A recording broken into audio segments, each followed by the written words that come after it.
दोस्तों, इस्लाम को बदनाम करने के लिए इस वक्त नया ट्रेंड चल पड़ा है।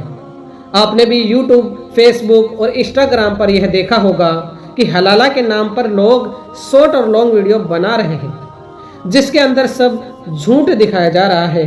सभी वीडियो के बारे में तो मैं आपको नहीं बता सकता, क्योंकि इससे वीडियो बहुत ही लंबी हो जाएगी, लेकिन एक वीडियो का खुलासा मैं आपके सामने कर रहा हूँ। इसके बाद आपको इसकी सही जानकारी देने वाला हूँ, जो कि हदीस और कुरान की रोशनी में है कि आखिरकार हलाला क्या है और इस्लाम ने इसको किस तरीके से करना बताया है।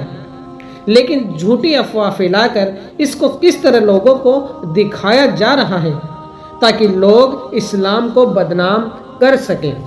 पहले आपको एक शॉर्ट वीडियो का खुलासा मैं बता दूं कि क्या बताया गया है। दरअसल एक शॉर्ट वीडियो में ऐसा दिखाया जाता है कि एक शख्स ने अपनी बीवी को 3 बार तलाक कह दिया और उसको तलाक दे दी।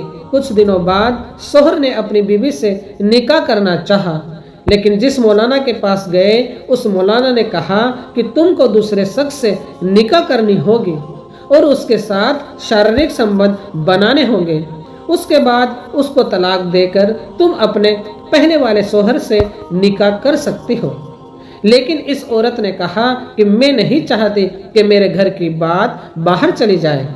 इसके शौहर के ना कोई छोटा भाई था और ना बड़ा भाई, तो इसके शौहर और मौलाना ने कहा कि तुम अपने ससुर से शादी कर लो, फिर वह तुम्हें 1 दिन के बाद तलाक दे देगा।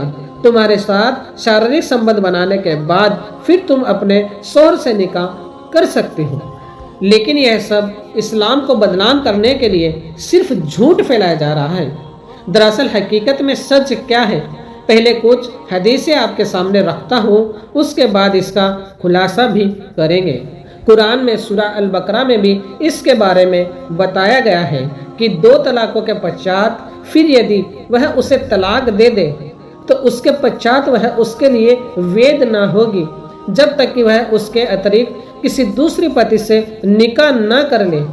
अतः यदि वह उसको तलाक दे दे तो फिर उन दोनों के लिए एक दूसरे को पलट आने में कोई गुनाह न होगा, यदि वे समझते हो कि अल्लाह की सीमाओं पर कायम रह सकते हैं और ये अल्लाह की निर्धारित की हुई सीमाएं हैं जिन्हें वह उन लोगों के लिए बयान कर रहा है जो जानना चाहते हैं।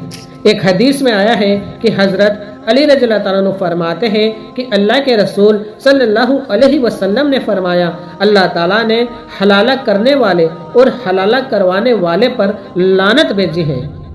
इसे इब्ने माजा में रिवायत किया गया है। इस हदीस में साफ साफ बताया गया है कि अल्लाह ताला ने हलाला करने वाले और हलाला कराने वाले पर लानत भेजी है। अबू दाऊद की एक और हदीस में आया है कि रिवायत किया गया है कि नबी करीम सल्लल्लाहु अलैहि वसल्लम ने फरमाया, हलाला करने वाले मुहल्लिल और हलाला करवाने वाले मुहल्लहु व्यक्ति पर अल्लाह की लानत यानी धिक्कार हो।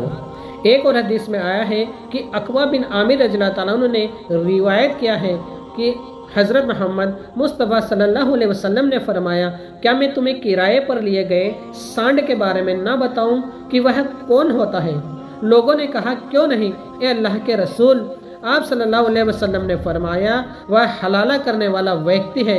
अल्लाह ताला हलाला करने वाले और हलाला करवाने वाले पर लानत यानी अभिशाप करे। शेख अलबानी रहमतुल्लाह ने सही सुन्ने इब्ने माजा में इस हदीस को हसन कहा है। यह सब हदीस हलाला करने वाले और हलाला करवाने वाले के ऊपर है कि अल्लाह की लानत है उन पर। और इसका सही तरीका क्या है कि अगर किसी ने अपनी बीवी को तलाक दे दिया तो उसकी बीवी अब दूसरे शौहर से निकाह कर सकती है, और निकाह के बाद अगर उन दोनों में कुछ खटपट हो जाए या दूसरा शौहर ऐसा मिल जाए कि जिसके साथ रहना मुश्किल हो तो उसको तलाक देकर अगर वह चाहे तो पहले वाले शौहर से दोबारा निकाह कर सकती है। हालांकि उसको दूसरे पति के साथ घर बसाना जरूरी है। ऐसा नहीं कि 1 दिन का पति या शर्त के मुताबिक 1 दिन की निकाह कर ली, ये फिर हराम होगा।